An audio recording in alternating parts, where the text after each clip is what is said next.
Hi, folks. My name is Rich Martinez. This is my presentation for Field Experience. This is the presentation for EDLLC 505 Applied Linguistics with Dr. Peralta. So first things first, let's go ahead and chit chat about me a little. Um, just give you a slight introduction about who I am, um, where I'm at, and what I do. So um, I am a Spanish language educator. I have been in education now for 9 years. In 2016, I graduated with a master's degree from NNU in curriculum instruction. I was able to work on my action research regarding language acquisition there. So I had built a repertoire of information from that time. So it's been really nice to refresh this information now. Um, I've been with the Valley View School District for 6 years, and previously I had been at other schools. Um, in my current role, I am a Spanish language teacher. I currently teach AP Spanish, Language and Culture, Spanish 1 and Spanish 2. I also like to keep myself busy, and I also teach an online art class. I have my licensure in art and Spanish, and hopefully soon bilingual education. So,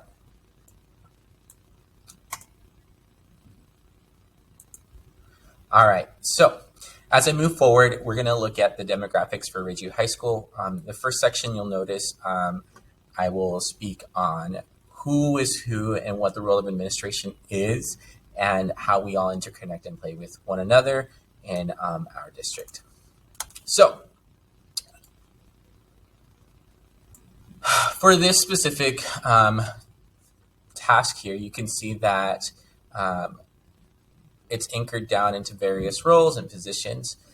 Let's go ahead and look at who the main person in charge. Obviously, the superintendent is a person that oversees the district's day-to-day. She is new to the district. She recently came in from being the assistant superintendent. So she's familiar with our district. Lisa Boyd's vision currently is to provide more CTE, career technical education offerings for our students. At Ridgeview High School, we're looking at providing our students a cosmetology program as well as a flight and aviation program. So we have the ball rolling on those different programs, but again, she is spearheading along with my principal these newer programs to come.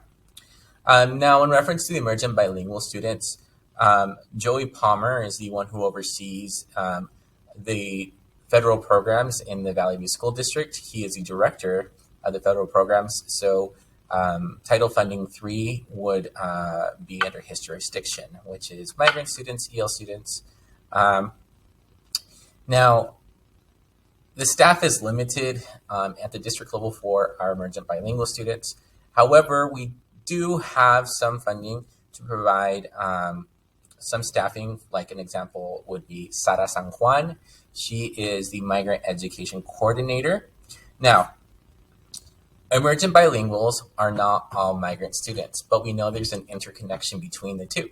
So that's why I have chosen to add Sara San Juan and Francisco Suarez, who are both liaisons and provide opportunities for our families to connect and to know and get to know more about our school district through different events that they put on. Now, we do have an ELL educator, Carolina Davies. She's been with us for 3.5 years. Prior to her arriving at Ridgeview High School, we had guest teachers that were subs. They'd come in and unfortunately not do well in the position and leave rather quickly. So it's nice to finally have a solid educator that has helped incrementally raise students' passing scores by 4% within the last year. So I obviously am Rich Martinez. I'm a world language educator. While I don't necessarily have a large population of emergent bilinguals in my courses, I do work with many heritage speakers, so I get the opportunity to work with them and help them develop their language, as well as help other students with their language acquisition for the Spanish language. We both report to Jeremy Bergquist, so he receives all our data, all our information, and feeds it up through the command chain. And so we have that cyclical system. I'm able to just directly connect with Carolina if I see any problems that may be arising from any student who is having difficulties just with language processing, specifically English language processing. And I can also go to our exceptional child directors here at the school, and they will work with us to provide the appropriate services for our students. All right, so Ridgeview High School, we are all about respect, honor, service. Our mascot is the P40 Warhawk. This Warhawk symbol specifically is one of tenacity, one of persistence. While it is slow and go for this type of airplane, it served its purpose and did well to continue flowing through the Second World War. In the same way, Ridgeview High School has been continuing. It's been a slow start, but we have been growing and providing the appropriate services for our students.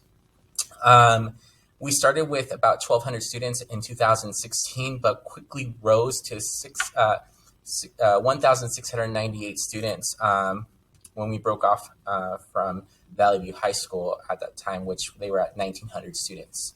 As you can see, we have a distribution of students here. 59.5% of these students are white, 34.3% are Hispanic or Latino, 2.6 are multiracial, 1.3% are Asian, and the other 1.3% are Black. There is less than 1% of students who are Native American, Native Hawaiian, Alaska Native, and Pacific Islander. For this specific task, what I noted was we are in suburbia here at Ridgeview. We used to be a rural area, and that is no longer the case. Actually, Ridgeview is built on top of a mint field, so every once in a while we have those hints of mint that pop up. But across the street and across the ways, there are no longer fields like there used to be in our early years, rather in homes that are being developed. It is projected in the next 3 years that we will be over capacity, and so therefore we will require a new high school to be developed to fit and accommodate all our students. All right. So emergent bilingual students here, as you speak many languages, they make up 7% of our student population here at Ridgeview. I believe it is Garcia and Cliff again in 2018 from their book. They made the statement: emergent bilinguals speak many different languages, but Spanish remains the language spoken by the highest number. And I do believe that is reflected here in our student population set. As you can see, that our emergent bilinguals are 92.1% Hispanic or Latino. So again, they're speaking Spanish or a dialect that is within their Spanish range. The other percentages are significantly lower, right? We have 5.3% of students who are Asian, 1.3% that are Black, and 1.3% that are white. This information was collected by the Civil Rights Data Collection. I like to think that we do have a very diverse student population to a point, right? We have Latinos, we have Anglos, and so we get the opportunity to have a mixture of culture with our foods that they provide here at our school. So it's always a wonderful activity to see. Just moving forward with this specific quotes here. According to the State Department of Education, in 2020, the data that I collected from them, 17.6% of emerging bilingual students are reaching proficiency at Ridgeview. Now, this number is not amazing by any means. And we attribute this to the turnover of educators or guest teachers that we had for these students. So students did not have consistent instruction to help them with their English language proficiency. So students struggled, and that's the plain truth. Thankfully, Carolina Davies has stepped in and begun to create these relationships with these students. And she's seen these students flourish and grow. So hopefully Carolina is establishing this culture within Ridgeview to continue to continue help the students develop in their English language development. Carolina does use a Persian model. That means that she tries to exit the students out of the EL program once they're ready with their WIDA scores that are adequate to push them into the regular gen ed classes. And she wants to see the students try and attempt and grow. And she's there as an academic and as an academic support for these students. So she'll push the students into general academic courses, but she'll also keep some of them to support them academically. So she'll do grade checks with them, check in with them socially. She'll call parents. She'll be present with her students just to make sure that they are successful. Some other things that I've also noted with her, she uses sheltered English instruction, which specifically are meant for the newer students. So we call it English Language Development 1, English Language Development 2 and 3. She provides some more grammar, grammar structured based courses, some vocabulary, an introduction to English, if you will, to help out some of our newer students to acclimate into the culture as well as into the language. So she provides that instructions for our students. Our district tried to provide new text for these students because they assumed that our failing rates were due to the to the curriculum that was provided. But unfortunately, that is not the case. It's just they did provide new curriculum, which was EDGE curriculum that is distributed by the National Geographic Company. But Davies expressed that the curriculum is not the problem for the passport rates, rather the lack of advocacy of EL programs at the district level. So again, these different things that are occurring, it's not because of the curriculum, it is simply because we do not have the people.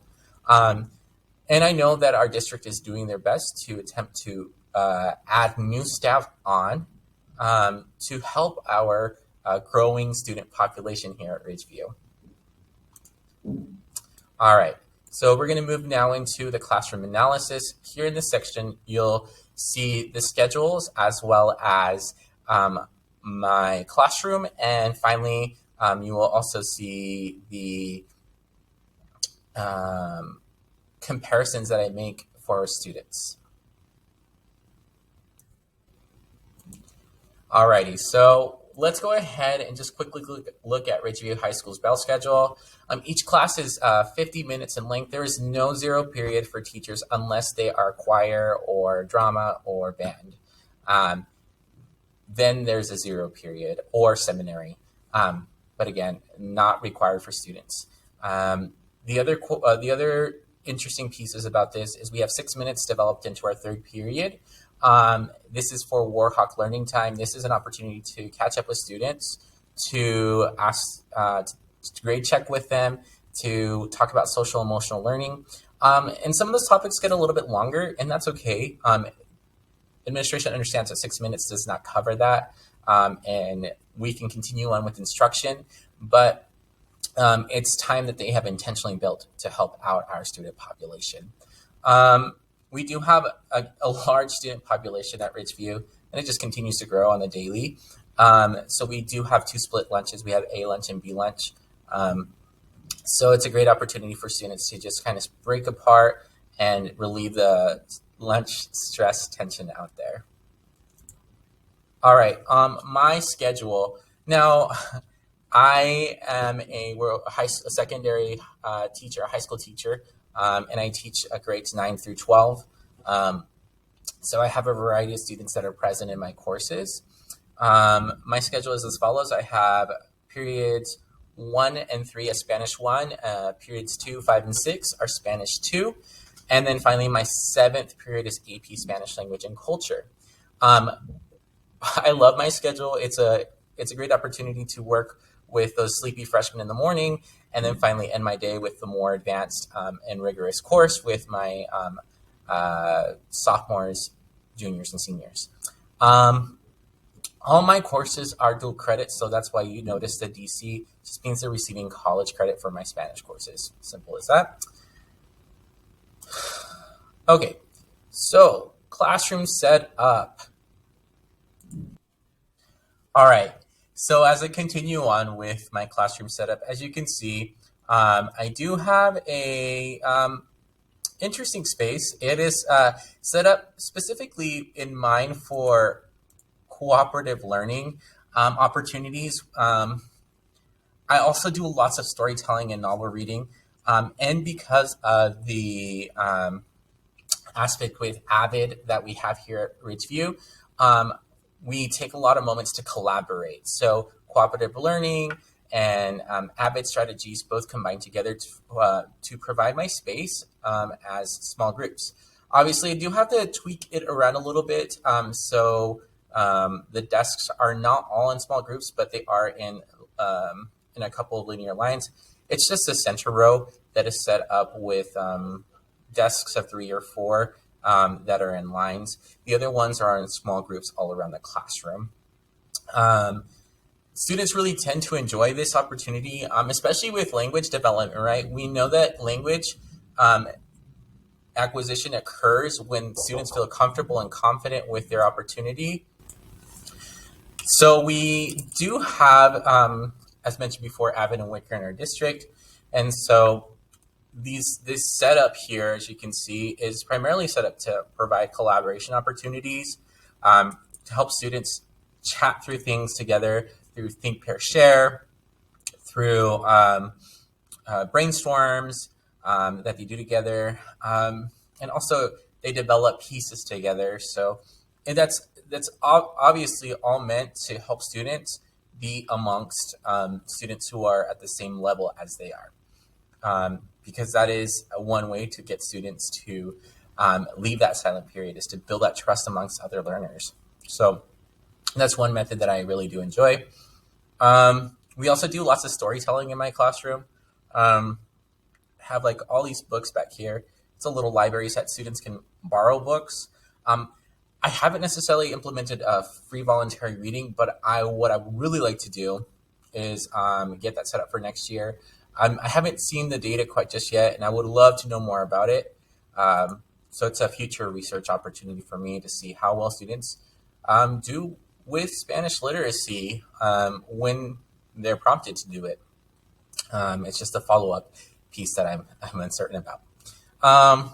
I do have word walls on my boards, as well as on the side of the classroom here, just regarding current unit or any word that came up in the story that was grammatically complex or odd. So students can just look up at the wall and see, oh, okay, that's the word. And this is all student-led and developed at times, just through storytelling.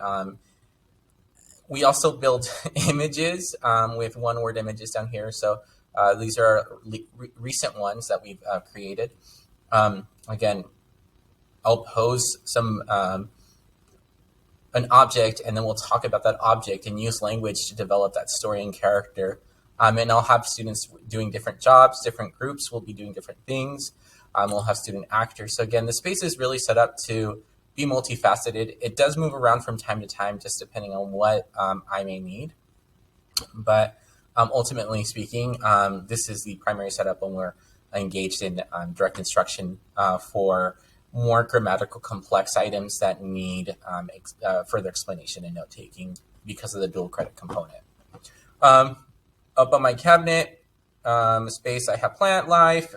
It's just everywhere, as well as the essential questions. Students can leave their binders in my classroom.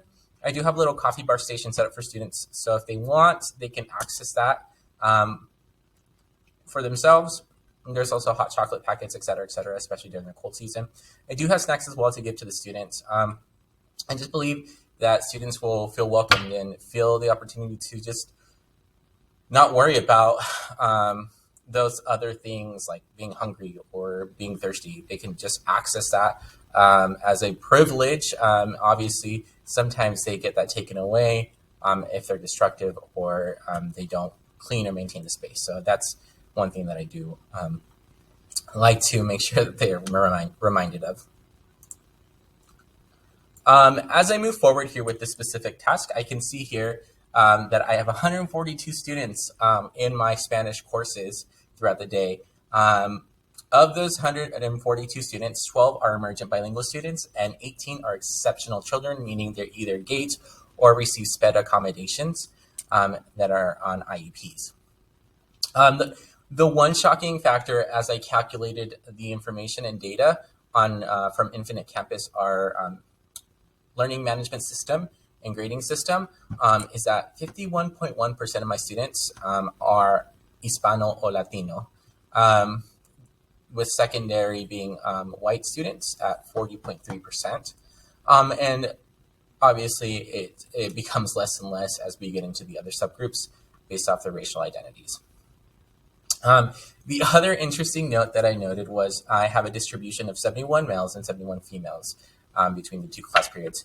I do want to note here that this does not have indications for students who identify as genderqueer or are non-binary or identify as a trans man or a trans woman. So this was simply data collected as stated per the Valley View Infinite Campus system.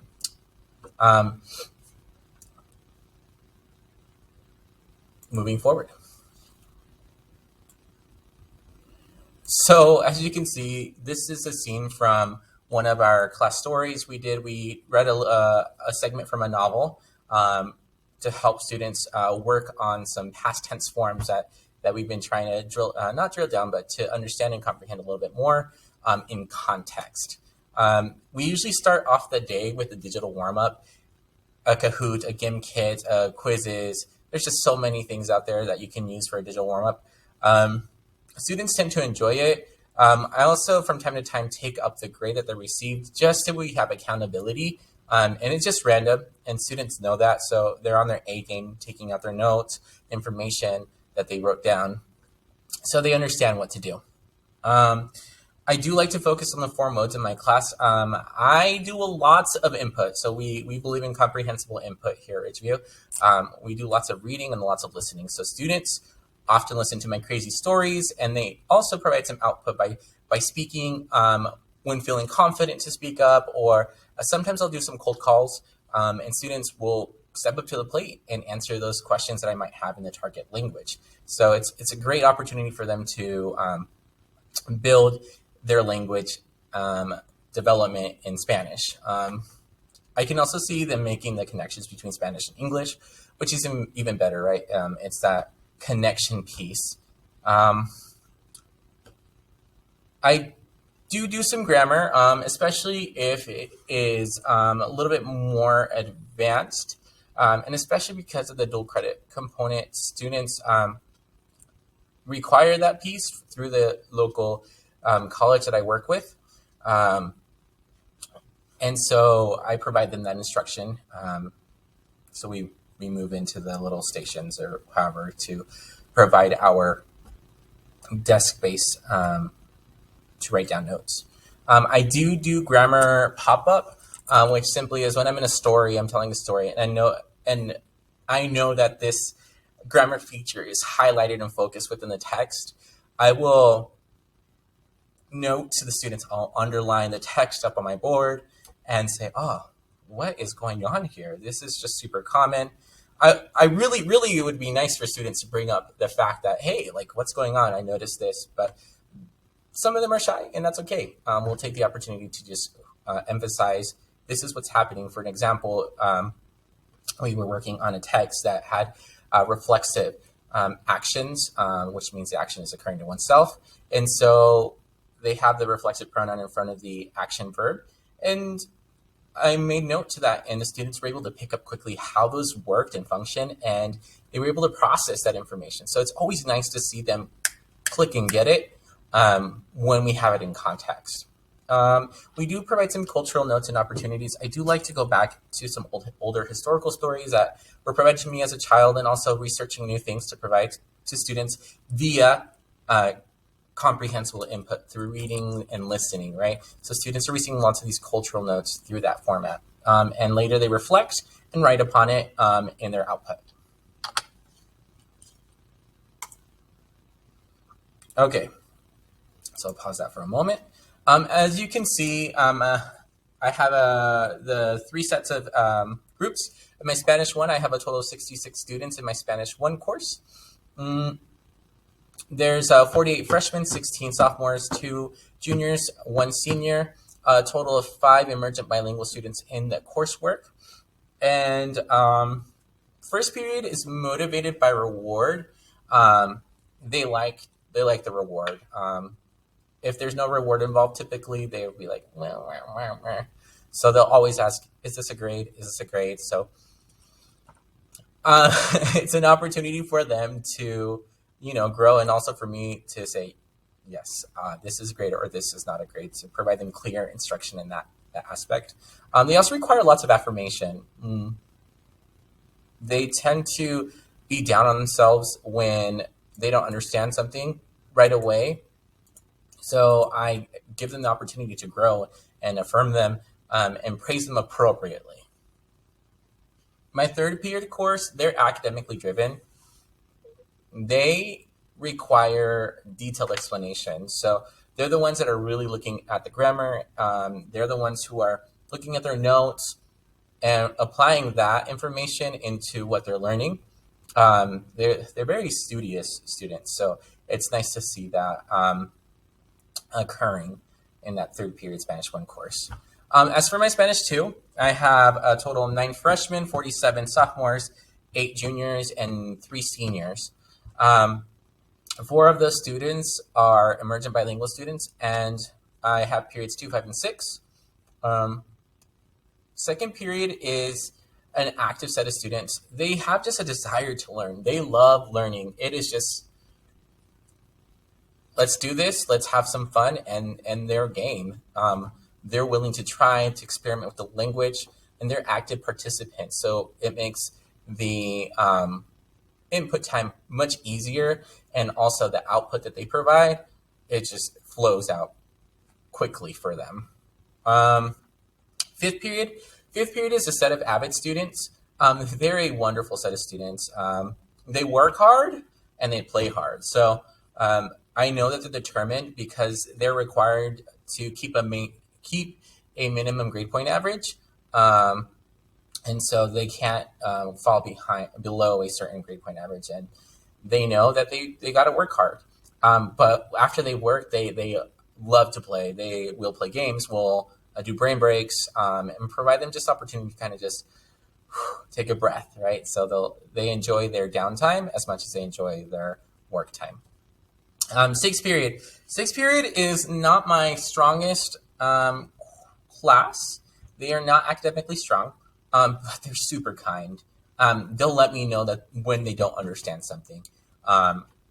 They will advocate that piece and let me know one-on-one. They tend not to say it to the whole class because they don't want to be embarrassed, but they'll let me know one-on-one, which is nice, right?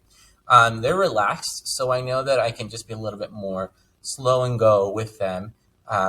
And so I alter some of the coursework for them so they can be successful and still enjoy the coursework. So a video that I'm going to show you here is a clip from my second period course. So let's just quickly watch it.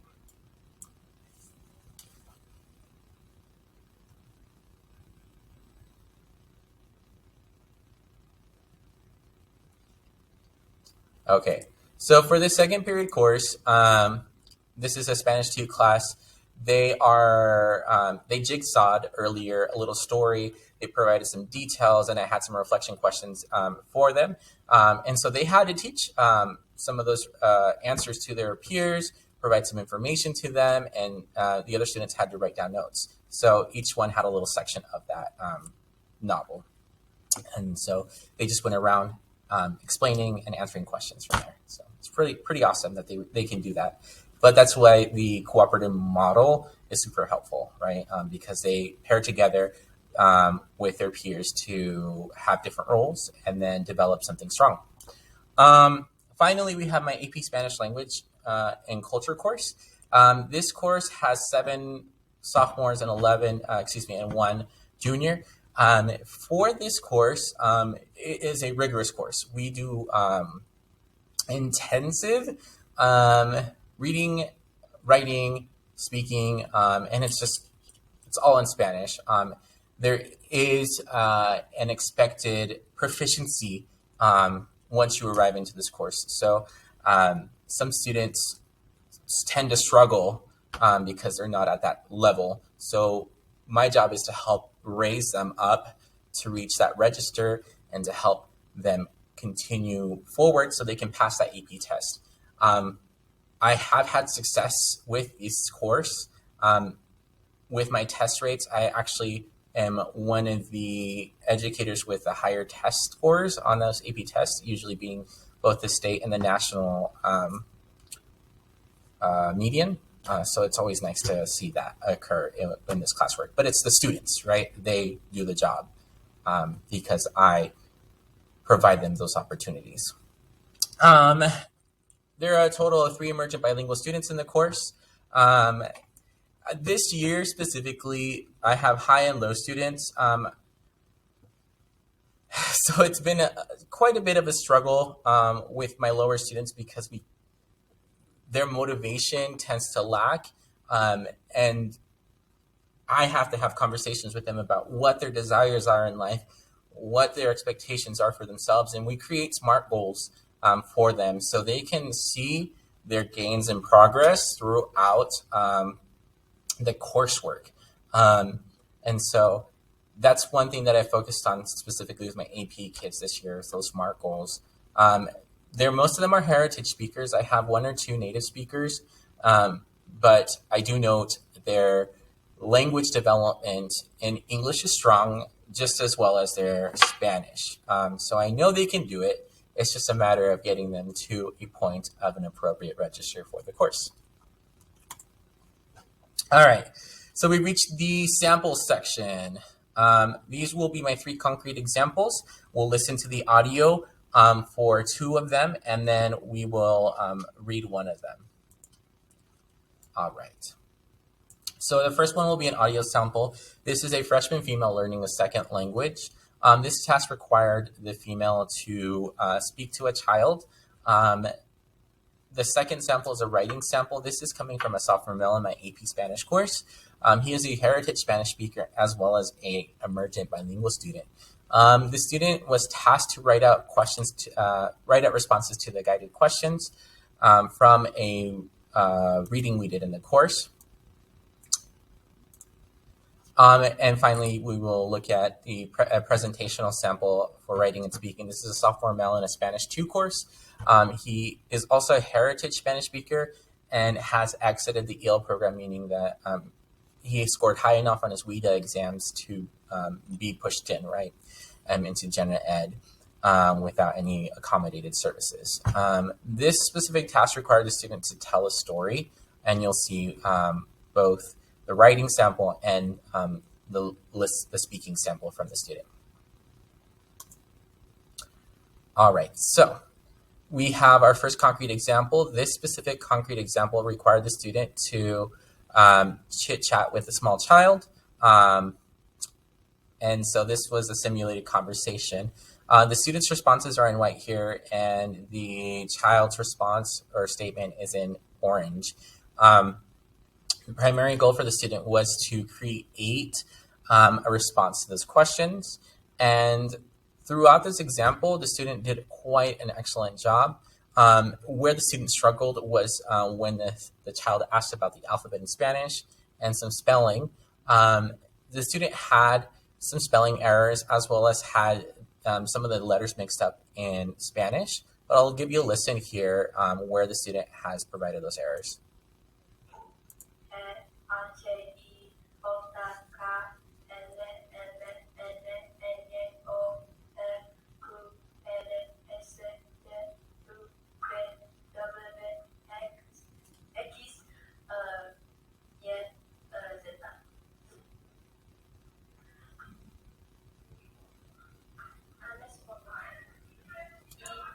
So you can hear that she even herself knew. But here's the cool part about language. She has developed these rules in her mind internally, knowing very well that this was incorrect, and she corrected it. And she was self-aware, right? That's the higher order level thinking that the student is doing. That's what we would call a morphological error, confusing that X for X or Y. I think she said yeah. No, just said Y instead of yeah. So the student had those minor errors.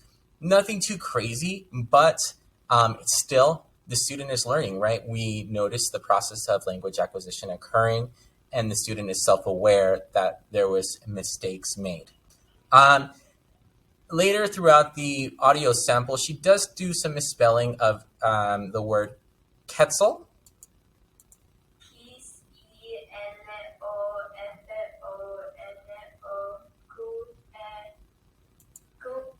So, so for this specific task, the student did use the F first instead of the U. So just a little mix up, right? And the rest of the audio, I do believe she does make those corrections. Again, student is self-aware. We are working strongly with these students to just excel and hold them to a high standard with their language output. Example writing here. This is one of my AP Spanish students who actually I had worked with and actually were seeking out to provide him services, not only through the EL accommodations, but also through extended services through SPED accommodations. So we've been working together to provide him that. As I've chatted with his teachers and looked at a variety of samples, and it's very clear that there's some processing delays for his writing and math structures as well. So to help him out, we've been seeking that out. But for the student example, I want to make sure that I model and show what's going on. The student can speak well, processes the language well verbally, but when it comes to the writing, there's some errors, and it's just a mixture of English and Spanish as well as syntactic errors throughout the text. And so we're going to go ahead and talk about those syntactic errors. So in this specific case, the student reflected some guided questions post to reading. And so as you can see here, this first one, student wrote no sé, which means I don't know. In this specific case, the student's missing X mark on the E. There's no clear indication of punctuation. As I move down, we have some orthographic errors as well, like spelling. En mi comunidad se ayudan entre nosotros, which is in my community, we help each other amongst us. And so in this case, the student misspelled comunidad, ayudan, which is supposed to be ayudan with a U, and then nosotros is nosotros. So again, some morphological errors in spelling, orthographical errors in spelling.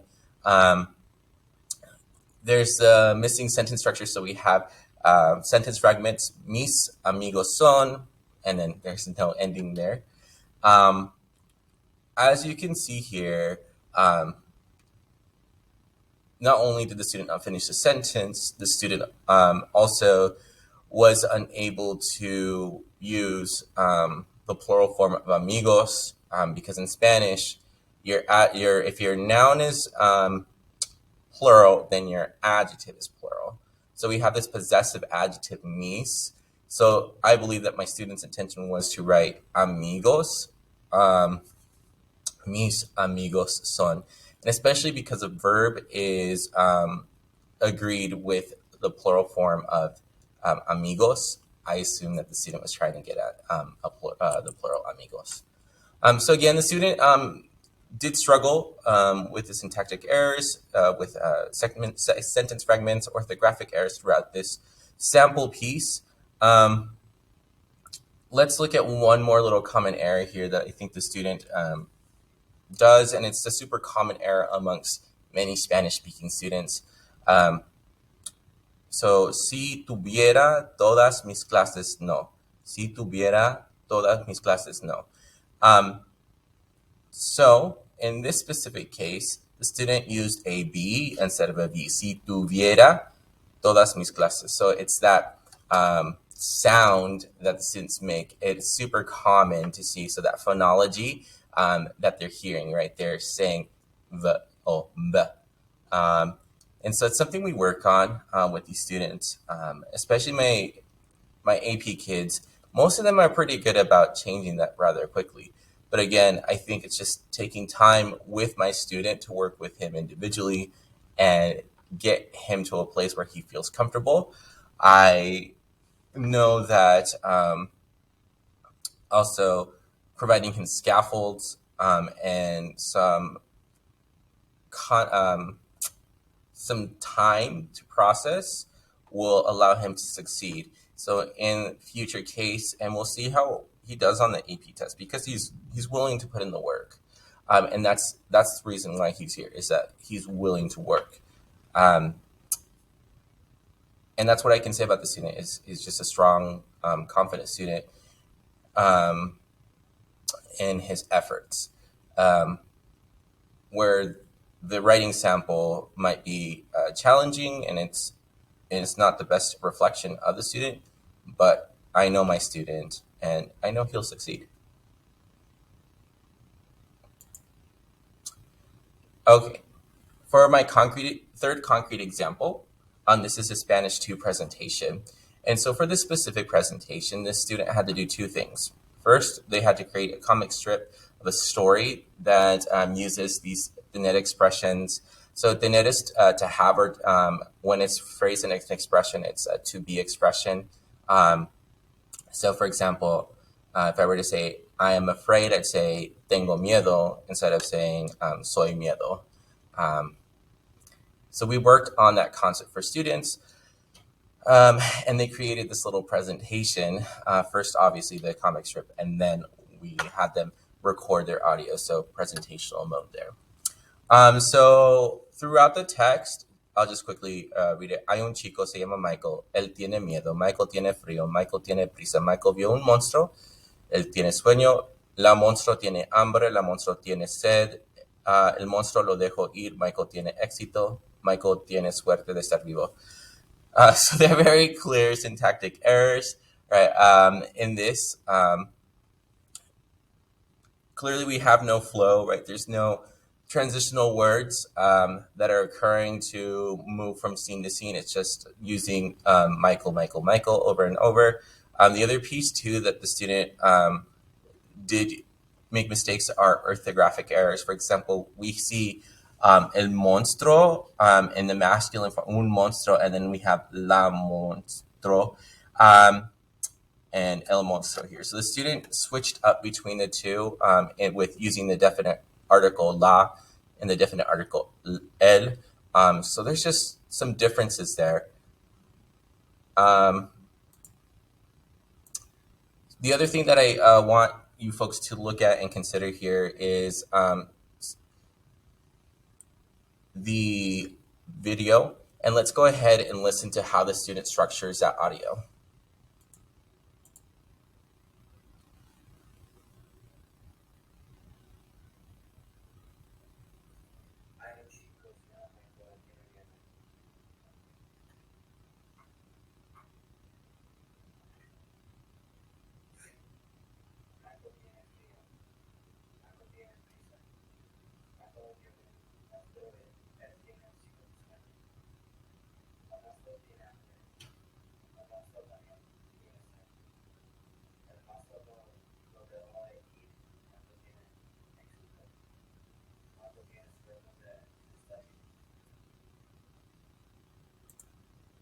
So the student did a pretty great job in making the statements. This student is a heritage Spanish speaker.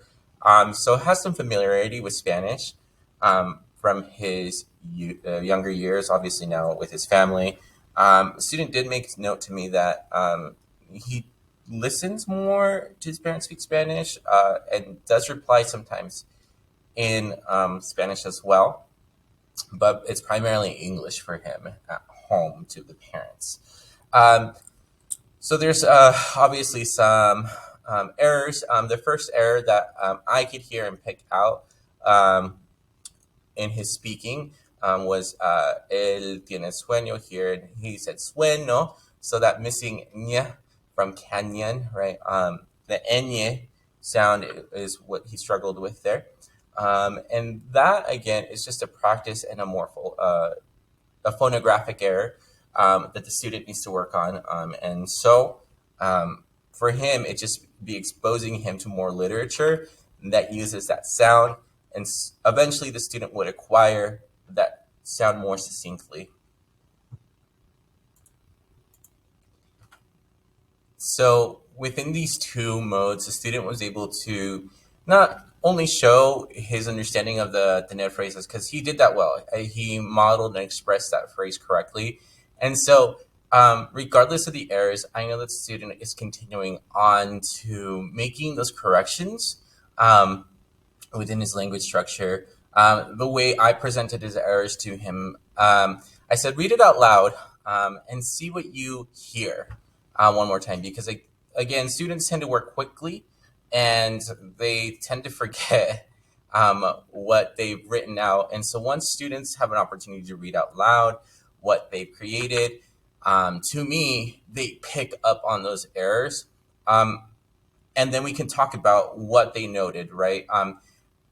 That's the way I like to facilitate feedback for them. However, sometimes I will do the old school, like, this is the error correction that you did. This is how to correct it. But again, it's more meaningful when we chat about those errors and have the student read it out loud. Again, this is only if you've really created trust within these students. If I didn't have trust built between my students or a rapport built with my students, it'd be difficult to get them to that point where they would feel comfortable providing me where they might make mistakes, instead of just they probably just look at me and be like, I don't know, you tell me, you're the expert.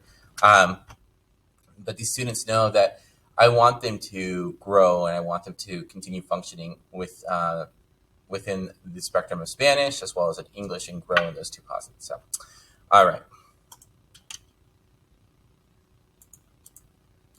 My final conclusions. So to conclude with this information, I want to talk about the relationships between the community. What are the strengths? What are the weaknesses? What are our opportunities together? And if there are any threats, what are those potential threats? So let's go ahead and get started with the strengths. For our district and our school, we do our best to provide the students what they need with the title funding that is provided to them. An example would be if students are in need of devices or a Wi-Fi at home, additionally clothing or food, the district has some money allotted, and the students can access that by simply asking and putting in the applications. Teachers can also go and put that information into a system, and that federal programs director, that liaison, will reach out, whichever one it may be, and provide them with either a stipend or provide them with that physical object that they may need. So that we do a pretty great job with that. We recently purchased novels and and texts for our emergent bilingual populations. All students that are currently in our EL English language development courses and our academic support courses received a book. It didn't matter if it was in Spanish or English, they received a book. For them to have the one narrative that just I'm reminded of as I interviewed one of my peers here at school was when the student received the book, the student, opened up the book excitingly and then continued to smell the book because it was the first time they had owned one. And that's what the student told my peer. that was something to me that is is a powerful narrative, to know that that student is now receiving something that's theirs, especially a book. We tend to take those things for granted. So um, we do use Avid district wide, which again is meant to help the student individually, um, and also be determinate about their progression. Avid is specifically made for the student who is middle of the lane, sometimes falls through the cracks, and at times our EL students tend to be those students. They tend to fall through those cracks. Um, they'll get by with a B or C or a D. Um, they'll not usually be in the F spectrum or the A spectrum, but in that middle lane. And so students can be part of this program, and they'll receive not services, excuse me, a course where they can have tutors, community members come and speak to them. They also have access to tutorial days. So it's just days where they have a college peer mentor, and come and mentor them through any problems that they may be having with a mathematical equation, how to create a thesis, et cetera, et cetera. So that's a nice part that we have through our district is Avid. We also have migrant liaisons. Not all districts have this opportunity to have migrant liaisons. Um, so we have people specifically designated at each building that reaches out to those families. Okay, some weaknesses. As mentioned before, we do have some outdated information that is currently found on the Value website. All the literature, I believe, is from 2010, with the name slated from an individual that is no longer with our district. So definitely some outdated literature and information about our protocols here in the Valley View School District. There is some effort made by the federal program director to help our educators gain professional development on the emergent bilingual student. For example, this year we had three professional development courses regarding the emergent bilingual student that teachers could choose from. Obviously, there's a wide spectrum of PD that the district offered, but there was three courses available to them. Additionally, the federal programs director has been seeking out opportunities for educators to gain their EL endorsement, not only through obviously the Redo program, but there has been another community link, I believe, through College of Idaho to help those teachers gain that endorsement. Some opportunities for us to take is not only to use Avid as the sole community invitation, rather the schools need to take that motive to invite community members like families and community leaders to come and chat with their students, to be with them in their classrooms. I think representation it matters significantly, especially when students see success with representation, right? So if one of my students who is Hispano Latino has a Hispano Latino leader come into the classroom and chat, I can tell them all day, they see me as a Latino man, but I've made it through, right? They need to see somebody that's reflected from the outside because I'm in a school system. So sometimes that's the way the students process that. Some other things that I think that we have opportunities to work with are to equip our teachers with more tools. Often when I would go visit and see teachers teach, it was difficult because I noted that many of them were not earnest about utilizing certain tools to help our emergent bilingual students. So I know that maybe just taking opportunity to slow it down and chat with those students one-on-one, or even providing scaffolds in their lessons would assist them. And so again, I think just in general, a accountability piece would help out our students. Also, we don't have a bilingual program at our school, so it'd be really nice to see a two-way bilingual program. I believe the model that I proposed at one point was a 60-40 program. And so at this point, there's no conversations of that. And so it would be nice to see something of that come up into our school district. Finally, these threats. They're not necessarily threats, but they could be potential um, view as a like we're gonna it's straying away from the goal or the plan. So we did receive new leadership, and at the district level, obviously, new leadership equates to different vision, which is great. For example, as mentioned before, our new superintendent values career and technical education, and that is perfect because Avid is promotes college and career readiness. So for us, we're receiving possibly a new aviation program and a cosmetology program at our school, which is great. But sometimes that puts other programs in the back burner, like our EL program, right? We want to make sure we solidify and establish those programs and have a program that works well for our students, or else we're not doing our due diligence. Um, Finally, I believe that it is common when I ask my students, "Did you know about this?" They are unaware, and same with the families.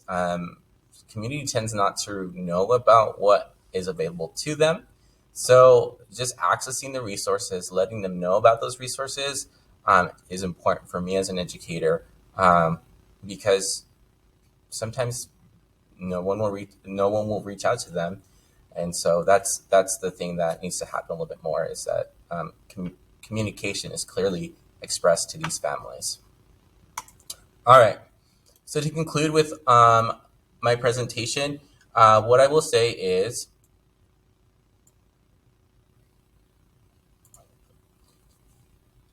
I understand that language development is an important piece in this coursework. I really enjoyed being able to review different language acquisition theories. One in particular, John Schumann's acculturation model for language acquisition, and just talking about those two varied cultures coming in, and the student feels comfortable integrating and seeing themselves as part of the language acquisition in English. So that model is one that I want to explore a little bit more on. Use new strategies. I really appreciated how we were able to work through the language development, specifically creating new words, using the Latin or Greek prefix or affix. And so throughout that, I knew that I needed to work with a specific set of students who were struggling to see certain concepts grammatically. So we were able to go through some text and do something similar with that, and categorize it and organize it in a graphic organizer. So again, they're powerful strategies that have already been there. It's just a matter of reminding ourselves about doing them. Finally, this course has taught me to be empathetic and patient. Some more, right? I feel that often we tend to forget the struggles of a student because we do it so often that we become experts. And so in the same way, I know that I need to be patient. I know that I need to take it easy, and let the students grow and glow at the same time that you're also glowing and growing. So for that, folks, thank you so much. This concludes my EDLLC 505 field experience presentation for applied linguistics.